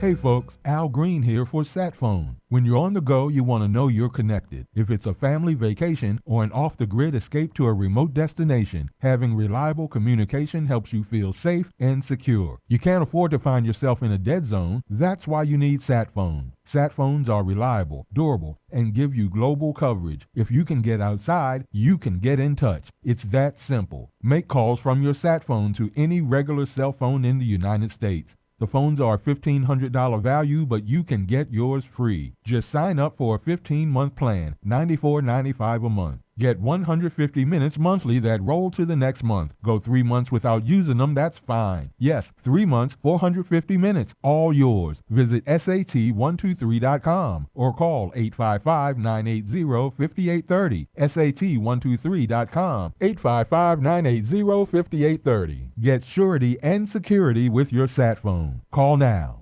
Washington is wasting $500 million every year on a federal supervision system that doesn't work. Probation officers are overwhelmed. Resources are going to people who pose zero threat, while actual dangerous individuals slip through the cracks. The Safer Supervision Act stops the waste and refocuses every dollar on protecting families from harm. President Trump's own pollster found about 80% of Trump voters want this fixed. It's time for Congress to get this done. Stop the waste. Protect our communities. Visit safersupervision.com. Paid for by the Reform Action Fund. I spent my career building a business, but I couldn't stand by while Washington spent money it didn't have. So I got in the fight, and I never forgot who elected me. This election is about the America we pass on to your family and mine. We inherited freedom. Now it's our turn to defend it, to strengthen it, and to leave America stronger than we found it. You shouldn't have to guess where your next senator stands. With me, you already know. I'm Ralph Norman, and I approve this message. MyPillow's second annual mega sale is finally here. Get our patented premium MyPillows that adjust your exact individual needs to give you the best sleep of your life. When I got MyPillow, I'm asleep almost immediately. I stay asleep at night and I wake up more well-rested in the morning. I guarantee they're going to be the most comfortable pillows you'll ever own. King size only $24.98, queen size only $19.98. Giza Dream bed sheets, the best sheets in history, as low as $29.98. Lux Pierce 6-piece towel sets, towels that actually dry you. What a concept. Now only $39.98. And our made in the USA mattresses and mattress toppers as low as $99.98. So go to mypillow.com or call the number on your screen. Use your promo code to take advantage of our second annual mega sale. Plus free shipping options available when you order today. So don't delay, order now. Johnny Garrett's not some out-of-touch D.C. politician. Johnny Garrett's a Tennessean, a Christian conservative, and a proud father of 3 who's sick of the far left ruining our country with their radical policies. Conservative Johnny Garrett is proudly pro-life, pro-Trump to his core, and will always put America first. In Congress, Garrett will fight to lower taxes, cut government waste, and will always back the blue and support law and order. Garrett's fought for us in Nashville, and that's what he'll do in Congress. No to biological boys playing girl sports. No to communist China buying our farmland. And no to criminal illegals invading our state. Because with Johnny Garrett, what you see is what you get. It's time to bring more Tennessee to D.C. Send Trump conservative Johnny Garrett to Congress. I'm Johnny Garrett, candidate for Congress, and I approve this message. Paid for by Johnny Garrett for Congress. Welcome back to the Michael Patrick Leahy Show. Now, here's Michael Patrick Leahy. We're talking with Tom Patrick. Tom, the last time a trial court in Alabama found for the plaintiff in a defamation case against the New York Times was in 1960 in the famous case of New York Times v. Sullivan. Sullivan was a commissioner in Montgomery, Alabama. He supervised police, and he said that an ad supporters of Martin Luther King Jr. put in the New York Times basically defamed him, not directly but indirectly. An Alabama jury said yeah and gave him an award for $500,000. 4 years later, it was up to the Supreme Court, and the Supreme Court said, oh no, he's a public figure, and the standard there has to be actual malice. So that's a standard for a public figure, a famous unanimous decision. I think that may have been the last time the New York Times lost a defamation case in trial court. This time, though, despite the $9 million judgment, that's a big chunk of change. But I'm telling you, the New York Times said the error by the reporter was, quote, an honest mistake, and they're considering their legal options. Did the reporter make an honest mistake following the New York Times policy? What are your thoughts on that? I think that is the only mistake that you could say the reporter made, and that is trusting that his newspaper, the New York Times, the Gray Lady, all the news that's fit to print, that's still their slogan somehow. I think that was his mistake, trusting his own editors, his own publication style guide. That's the only way you could say this is a mistake, because according to the New York Times, they did everything right. They had something from a source, and whatever their gray black box is, that is what they do with their sources, came out on the other side as a finished article that falsely, incorrectly stated that Kai Spears was in the vehicle at the time of the shooting. So I think that perhaps the individual journalist might have a good excuse to say, hey, it was an honest mistake. I was doing what my boss told me to. But I think the New York Times as a publication is in trouble here, because there's something wrong with their process, and it's resulted in an almost $10 million judgment against them. Yeah, it was not an honest mistake because the policy is wrong. It's just bad journalism, and it leads to this particular problem. And I mean, they did not make a retraction until after they were sued. That smacks of arrogance to me. Now, I think because they are arrogant, they're not going to do the right thing. What the right thing to do would be to settle a case with them right now. But they're not going to. I don't think they're going to do that. They're going to appeal to the 11th Circuit. They're going to use all of their expensive attorneys. And 1 or 2 years later, they'll appeal to the 11th Circuit. They will lose in the 11th Circuit in like 2 years' time. And then, which will hurt their reputation even further. I don't think they're thinking like that. Then they'll apply to be heard by the Supreme Court. I think the Supreme Court will just turn them down. What are your thoughts on this, Tom? I think that's actually a very accurate and realistic timeline and predictions as to what will happen. Unless something significantly changes at the Supreme Court level in terms of the composition, I don't think that the current justices are going to be inclined to take this. But as you said, this is the statement that's been released by the New York Times in part. Quote, "We thank the jury for its service, but believe the verdict and award for damages are contrary to law and not supported by evidence. We are reviewing our legal options." So I suppose what we're going to see is the owners of the New York Times are going to continue to be fleeced by the reporters. We've seen Jeff Bezos over at the Washington Post complain about this. They're going to continue to be fleeced for the legal bills that these reporters generate because of their bad reporting. And it's going to probably result in the majority of the country coming to perceive the New York Times the way you and me and probably our readers do. That is, it is no longer the gray lady. It is a rag that you should use to clean up your pet's mess. Well, yes, I think it's a very good way of putting it. I don't think they recognize that how important this case is, because it's pretty, if I'll use the basketball term, it's pretty much a slam dunk case that it was not an honest mistake, and that their policy has led to an egregious mistake. It's their policy that's an error. They would be wise to do a mea culpa on this thing and just settle the case. Every minute that they choose not to do that, their credibility with the general public will continue to decline and decline and decline, and it will put into question in the public's mind, well, the New York Times is reporting, citing anonymous sources. Oh, my goodness. An anonymous, who is it? See, this is the standard you talked about before that a lot of these lefty news outlets are using now.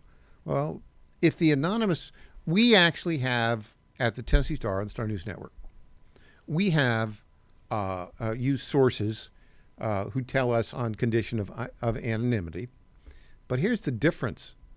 When we use a source on condition of anonymity, within a week or so, the facts come out in a very public way from folks that aren't anonymous. So we have 9.5 years of a track record of that. What kind of track record does the New York Times have? Well, now the New York Times track record is, of course, a lawsuit. That's all people will remember. It's a bit unfair, but it's a bit like President Donald Trump. He had all of the lawsuits and the criminal charges, and now there are people out there who forever will go, oh, you mean the felon? And that's just the way the world works. So now forever people will associate this with the New York Times on its reporting of anonymous sources. But there's something else here that's interesting, Michael, and that is that it's sort of the, gee, it happened to me too phenomenon, where everybody hears that the news is fake until it happens to them. They don't believe it. Well, lots of people know sports. Lots of people know Alabama. Now they know the New York Times got this story wrong. I think, like you said, it's going to be a credibility issue. It's going to affect the New York Times' other departments, the international news, the political news. All of it is going to be questioned by the public because of this ruling. Yeah, and you know, it's interesting. If you look at media and reporting, sports reporters are notoriously leftist. I mean, they really are. But they're also sloppy. They're just sloppy because they're used to a different style of reporting. It's, well, that somebody has a take on something, right? It's an opinion about with this team is better, that team is better. And they get into this mindset, right? I can see this particular reporter being a sports reporter saying, well, that's good enough. That anonymous source reinforced my take on this. Right? I don't know how you have a take about a shooting and who was there and who wasn't there. Have you followed up any more on this reporter, Billy Witz, and is he still with the New York Times? And are they going to let him go, or is he going to stick around? Well, as of today, he's still at the New York Times. I do imagine, and nothing against him, not trying to smear him, but it probably would not have looked good for the court case if the reporter and the publication parted ways before it concluded. But he's still there. He's described as a veteran reporter, been there longer than a decade, which, Michael, to your point about that honest mistake question earlier, I've been doing this for almost a decade, and I could not imagine myself making such a quote-unquote honest mistake. Yeah, and the other point to bring out is you look at all of what they have stories from, is it Maggie Haberman? Is she the New York Times reporter that's always got some source saying something like that? Right. Does she use the same style, the same submission guideline as this sports reporter did? I think so. And that means that anytime anybody from the New York Times says, according to an anonymous source, you got to look at it and say, what's the rest of the story? Did they ask to verify that? Did they did they get any legitimate public statement? They don't do that, do they? Well, apparently not. I mean, we've now learned through this case that they talked to one guy. He claimed he was in a position to know something. He told them, and then he was wrong. So, yes, I think everything the New York Times, think back to everything they published during the 2024 election or during the COVID-19 pandemic. And most of the time, at least in my memory, my recollection, most of the time the New York Times says they have a big bombshell exclusive, it relies heavily, if not entirely, on anonymous quotes. Well, now, anytime that comes up, I hope readers and listeners and viewers will go and just put a link to this New York Times lawsuit that they lost the last time they used an anonymous source. Good point, Tom Patrick. Tom, thank you for that excellent analysis on the defamation case the New York Times lost in Alabama. $9 million they're going to have to pay unless they win on appeal. I don't think they will. Tom, thanks for joining us. Always a pleasure, Michael. Up next, when we come back after the break, Assistant Secretary of Education Kirsten Basler will join us. School's back. Kirsten has a few words to say about it. Back after this.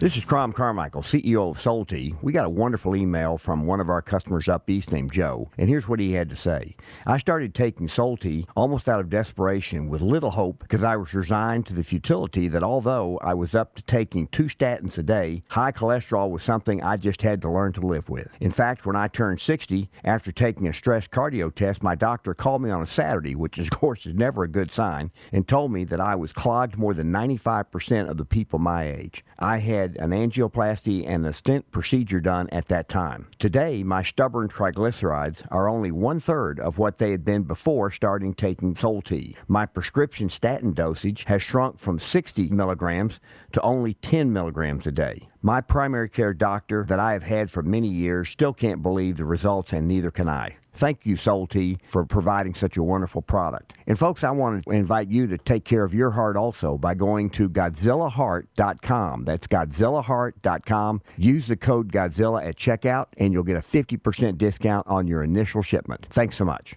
And they're off. This summer, the Thunder returns to Colonial Downs Racetrack. Live thoroughbred racing June 25th through September 7th. Feel the excitement. Hear the roar of the crowd. Experience Virginia's premier horse racing destination every Thursday through Sunday all summer long. Bring the whole family for Family Fun Sundays, packed with activities for all ages. Parking? Free. General admission? Free. Memories? Priceless. Make Colonial Downs Racetrack your new summer fun time tradition. Get tickets and race day info now at colonialdowns.com.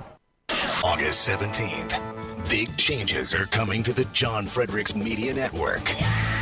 John Fredericks, your Godzilla of Truth, starts the day from 6 to 10. Wendy Bell follows from 10 to noon. Rob Carson staying put at noon to 3. Michael Patrick Leahy moves to 3 o'clock. Followed by Katz and Cosby at 5. America's new boss for conservative talk is the John Fredericks Media Network. The Trump administration has brought positive changes when it comes to fixing our broken healthcare system. If we really want to make America healthy again, well, that starts at home. And that's where the Wellness Company comes in. You see and hear from the Wellness Company doctors all the time, and you know their products are the gold standard for keeping you and your family safe and healthy, giving you the opportunity to make sure you're prepared for whatever happens with their prescription medical kits. Additionally, the Wellness Company offers a variety of products, from parasite cleanses to methylene blue to weight loss and so much more. Make America healthy again starts at home. Do your part and protect the health of you and your family. Live a healthier, longer, and more satisfying life. Go to twc.health/Godzilla and order. That's twc.health/Godzilla. Use promo code Godzilla to save 10% today. Congratulations to my friend Michael Patrick Leahy on 9 years of journalistic excellence. I'm Lenny McGill, owner and founder of the Glock Store here in Nashville, Tennessee, and a proud sponsor of Michael Patrick Leahy's Tennessee Star Network for over 5 years. When we started, he was on just one local station. Now, he's on 20 stations. His motto, find the truth and report it. And as long as he sticks to that, we'll stick to being a sponsor. And next year, Michael, let's have a party for you right here at the Glock Store. I'm Brent Taylor, and I approve this message. Brent Taylor has my complete and total endorsement. Those are the words of President Trump announcing his endorsement of Brent Taylor for Congress. President Trump can count on Brent Taylor to support the American First agenda, fighting inflation, cutting spending, deporting illegal immigrants, and protecting our conservative values. President Trump endorsed Brent Taylor for Congress. Now he needs your vote. Paid for by Brent Taylor for Tennessee. Welcome back to the Michael Patrick Leahy Show. Now, here's Michael Patrick Leahy. We welcome to our microphones on our phone line Assistant Secretary for Elementary and Secondary Education at the U.S. Department of Education, North Dakota native Kirsten Basler. Welcome, Secretary Basler. Really nice to be with you. Thanks for having me on this afternoon. Well, you grew up in a small town, Flasher. How many people lived in Flasher? Oh, man, yeah, that Flasher, what a name, too. There were about 300 people total, mostly a farming and ranching community, though, so about 300 people lived in Flasher proper with a lot of people living in the surrounding area. But, yeah, just to give you some sort of indication of what that looks like, in total there were 28 people in my graduating class in total. And so then those are the same kids that I started kindergarten with, you know, give or take one or two that moved in and out. But yeah, great way to grow up. Wouldn't change it for a thing. Really learned about God, family, country in that order, and it was fantastic. How far from Medora, the site of the Theodore Roosevelt Presidential Library, were you? Thanks for asking that. Everybody, I can't stop talking about Medora, North Dakota. It's one of my favorite places to go. We're about 90 minutes from there, and we would go every year. It was the town where Theodore Roosevelt spent 2 years of his life, came back twice. He said, had it not been for the time that I spent in North Dakota, I'd never be president. So, yeah, of course, my favorite president. Really excited to have the Presidential Library opened up there. It's just fantastic. Several years ago when I was the president of the Council of Chief State School Officers, so all the secretaries, commissioners of education, I had a convening out there. So a lot of the state education chiefs have been out in Medora, and we were able to tour the library site while it was under construction. So very proud of that. Very proud of that. So you went to Bismarck State College for an associate degree. Then you went to Minot State University. I've been to Minot. Correct. It is cold. Were you there with the Air Force? No, not with the Air Force. I had a client up in that neck of the woods many years ago. So yeah, you know, it's cold in the winter and warm in the summer. We are kind of a harsh temperate state up there. So it makes us hardy, and nothing comes easy, and we work hard. So it's a great way to grow up. Now, you taught for many years in the Minot public school system. Is that right? Bismarck Public School System, Bismarck. capital city. Bismarck. Yeah, I've been to that's Bismarck. correct. Yeah. But then you also served on the Mandan Public School Board for a long time. Is that part of the Mandan Reservation? It's actually named after the Mandan Indians. It's the Mandan, Hidatsa, Arikara, 3 affiliated tribes. And in fact, so it's not on the reservation. It's about, I would say, 45 minutes to the north of the Standing Rock Indian Reservation and about 2 hours south of the 3 affiliated tribes, the Mandan. The Mandans were nomadic, and so they moved around, and so they really didn't have. But an interesting little tidbit, Mandan is about, the city of Mandan is about 3.5, 4 miles north of where Lewis and Clark and met Sakakawea, and then they traveled up the river just a little bit, maybe about 2 hours north, and wintered there in 1806. Was she Mandan? Was she Mandan? She was actually. This is an interesting story. She was living with the Lakota, which is part of the Sioux tribe, but she was actually Shoshone. So she was Shoshone from the Wyoming area, and she was actually captured, and so she was a kind of a captive, if you will, of the tribe that was just south of us, and that's when she was there, and the Lewis and Clark tribe asked her to go on with her husband, and as they traveled west, because she had such good relationships and was able to speak the Shoshone language and other multiple Native American languages, so that's why she was their guide. So lots of history in North. And I will tell you, just right across from the village where they met her and connected with her was an army camp called Fort Abraham Lincoln, and that is famous because that's where General George Custer left his camp. That's where he was the commander of that camp, and he took his cavalry and he headed west to Little Bighorn. So we used to have a billboard on the Mandan the North Dakota-Montana border as people are heading west that said, "Stay in North Dakota." General Custer was safe and healthy when he left, so it was. We have this rivalry. So that is a very good line, a very good. When you were a classroom teacher, what subject did you teach? So I was an elementary teacher. So I taught 3rd grade, and then I taught 5th grade. And so I loved those. I loved the 3rd grade. I love 5th grade. 5th grade is in North Dakota is when we teach U.S. history. And so growing up, I liked all things policy and U.S. history, and so I was probably destined. But then, interestingly enough, I became a school library media specialist, and formerly known as school librarian. But then about midway through that career, we really, we started into this technology phase that we were in, and so I became a technology developer with the district as well. So became an assistant principal, kind of done it all, which makes me, I take all of those experiences and bring them to the state leadership role that I had in North Dakota for 13 years and now to the U.S. Department of Education. So let's talk about that. So you decided in 2012, you said, I'm in North Dakota, the superintendent of public instruction, that's an elected position, right? That's correct. Yes, about a third of the state education officers in the nation are elected. A third are appointed by the governor, and a third are hired by a board. So there's a variety of paths to get to the leadership. But yes, in North Dakota, it was elected. Okay, I've got to ask you, why did you decide? So I've got a good job here.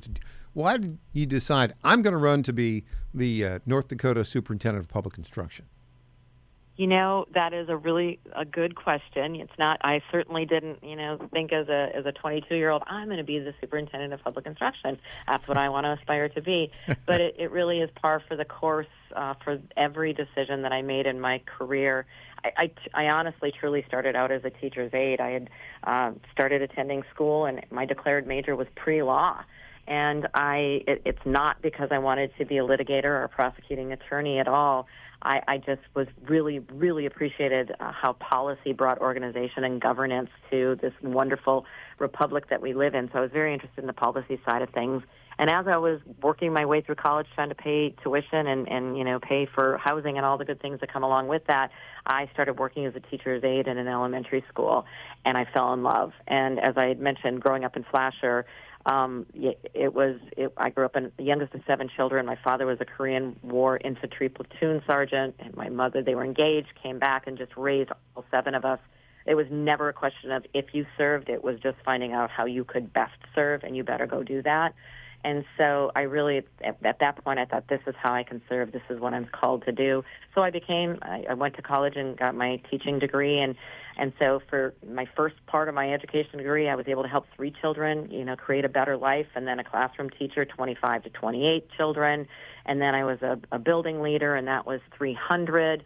And then I became the board. I went to the district leadership for technology. But then when I was elected, Bismarck-Mandan are communities right across the Missouri River. So Bismarck's the capital city. Mm-hmm. That's where I was working on Missouri River, and I was raising my 3 sons in the Mandan side. Okay, I got you. So Mandan's right across the river from Bismarck. I got you. That's right. Yeah, exactly. I had a place up further north a little bit. Nope. It's in the southwestern corner. So right across from Bismarck. And then I raised my 3 sons and grew up with such pride in my own home community. And I was on the Economic Development Committee. I was on the library board, the public library board, and my kids were in school. And I thought, give back. So I ran for the Mandan School Board and served on that for 9 years, and 7 of those years as president. And that's where I really began to see how important policy and appropriations, good policy and good appropriations, led to better student outcomes. And so I was doing that, and I actually, 2012, President's Day, I'll never forget it. I got a call from people that were close to Governor Dalrymple at the time, and they said, hey, Governor would love to throw his support behind you. Would you consider running? And I said, well, yes, I got to do the T-chart, the decision-making. Let me think about that. And they said, that's great and fine, but we've got to have a decision. We're already into the district convention season. Can you tell us by Thursday? So I literally had 3 days to decide whether or not, and it was just the next natural step. 3 students, and then 25 students, and 300 students, and then 13,000 students, and I had an opportunity to then make a difference in the lives of 150,000 students in the state of North Dakota. And so when you're called to serve, you say yes. And that's essentially why I ended up in D.C. as well. When you're called to serve, you say yes, and you try to make a difference. Those young people, they're not 18. They certainly can't hire lobbyists. They can't even vote. So I really have always viewed our work as that of representing what students and their families need. What's the biggest difference between being the director of superintendent of public instruction in North Dakota and being the assistant secretary of education? What's the biggest difference in the jobs? The biggest difference is, I would just say, in North Dakota, I had a really close relationship with the media. I was able to go out, share the work that we were doing. People asked good quality questions, somewhat like the conversation that we're having now. But the biggest difference here in D.C. is the media is bent on, the majority of the media is really bent on telling the story that they want to tell. Oh, yeah. And so often not interested in the actual work. And that's why so appreciate taking the time with you all today to just really, we have accomplished so many things, and we really are. This will be a different back to school for our students and families. States are having so much more freedom to lead. You've got great leadership there with your governor, with Commissioner Reynolds really leading some things. I mean, Tennessee, it's like they are at the top of the country for the post-pandemic learning growth. And it's things like that where demonstrate leadership at the state level is where states should be setting their priorities. And so we are really working hard at the department to prove that concept, to give families more choices for their children. And at the end of the day, it's really about creating greater opportunities for our students in each and every one of their schools. And so really wanting it to feel, and it is different. It is different coming back to school this fall, and really want to help people understand that it's not what they see on the media. It's not just us moving chairs on the deck. We are doing real substantive work, and that work is trickling down to making sure that our children have more opportunities, states have more flexibility, and families have more influence on what type of education their children are receiving. Do you have to run, or can you stick around for another few minutes after the break? So I can stick around for a few more minutes. I sure can. We'll do a 3-minute break and then come back, and I've got a couple of fun questions for you. Very good. Back with the Assistant Secretary of Education, Kirsten Baszler from North Dakota. Back after this.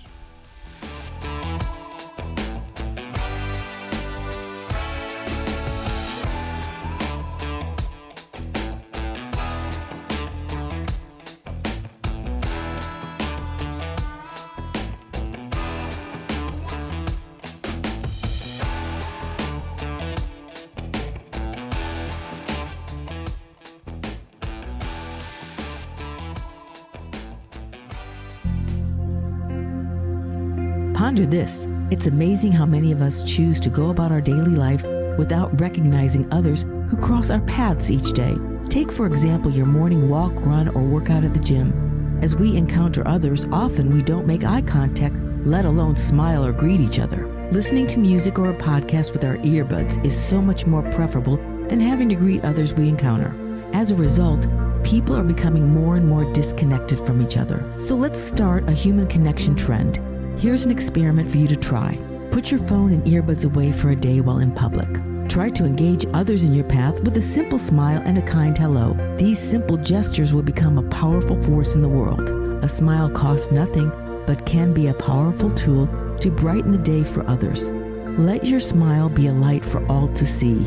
It's a gesture of love from the Lord. I'm Susie Kelly, and I am passionately Catholic. Folks, this is Crom Carmichael, CEO of Soul Tea. I have recently turned 77 years old. I do not take prescription drugs. I have not had to take prescription drugs, and I attribute a lot of my good health to a product that I've been taking, which is the active ingredient in Soul Tea. It's a 22% concentration of theaflavin.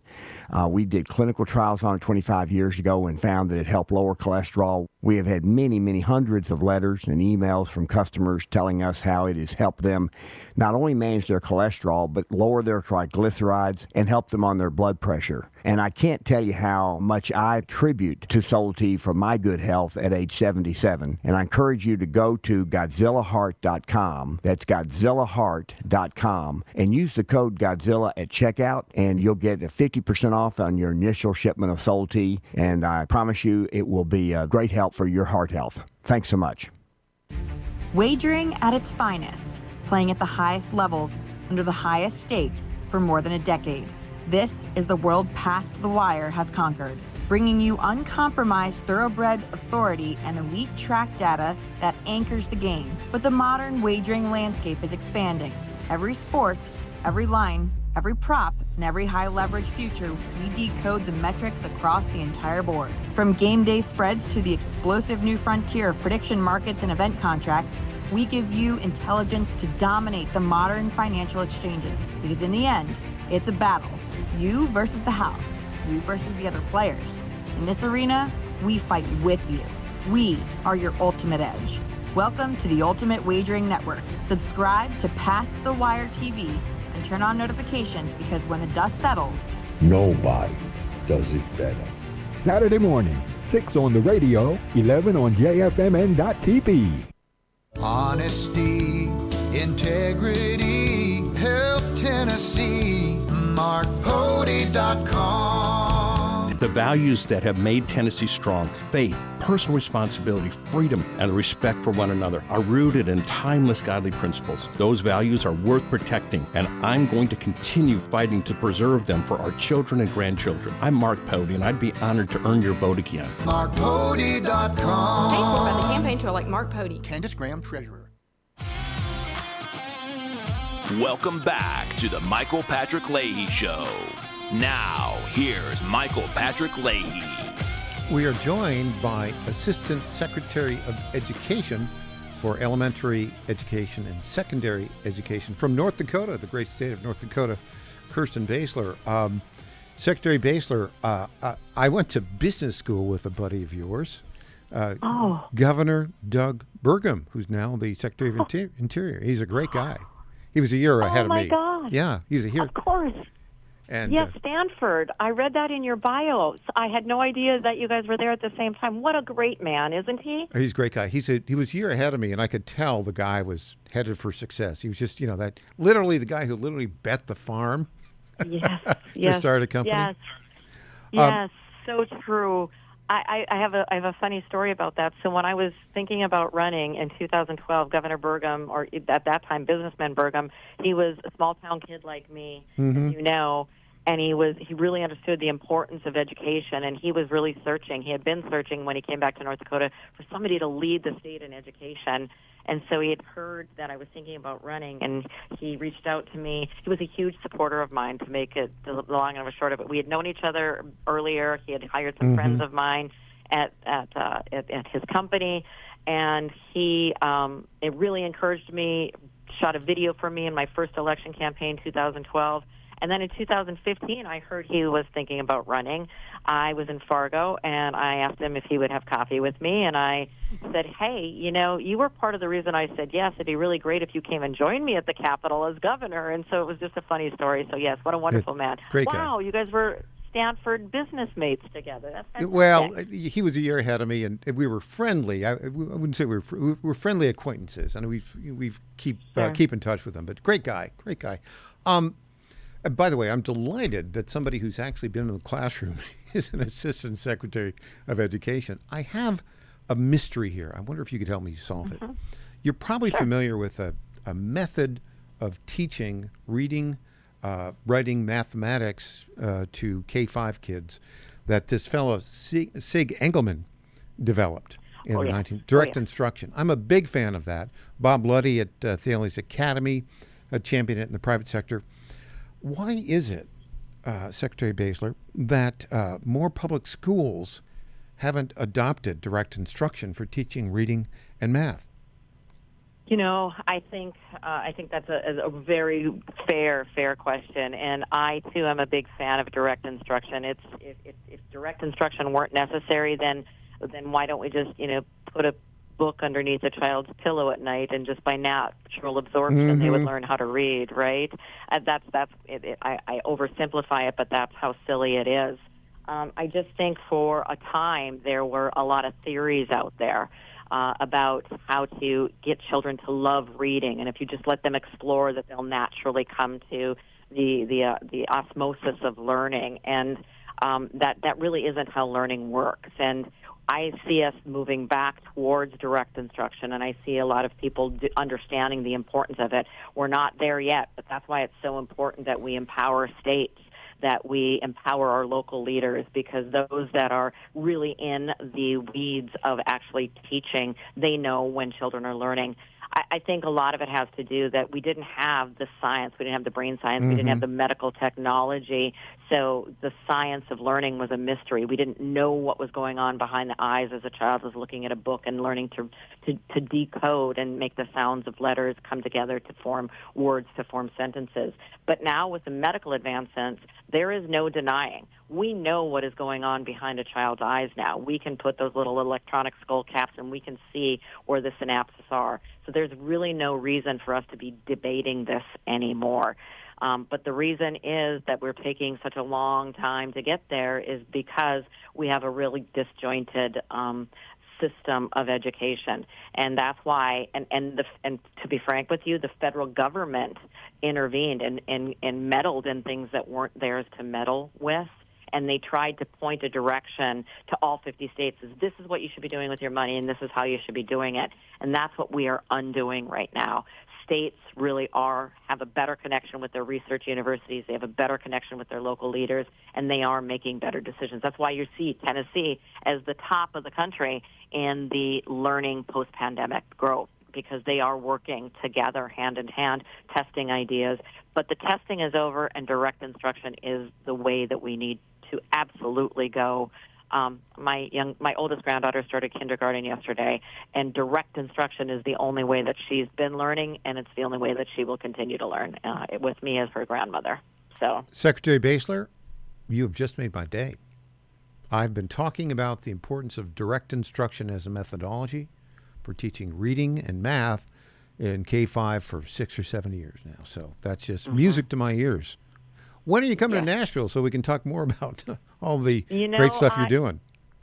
I would love to come to Nashville. It's a beautiful city and a beautiful state. Any time, if we can make that happen, I would be happy to come on down. Well, I think I might just have an event for you. We'll talk to your appointment folks about it, but I think it will. I think you'll find it be really great.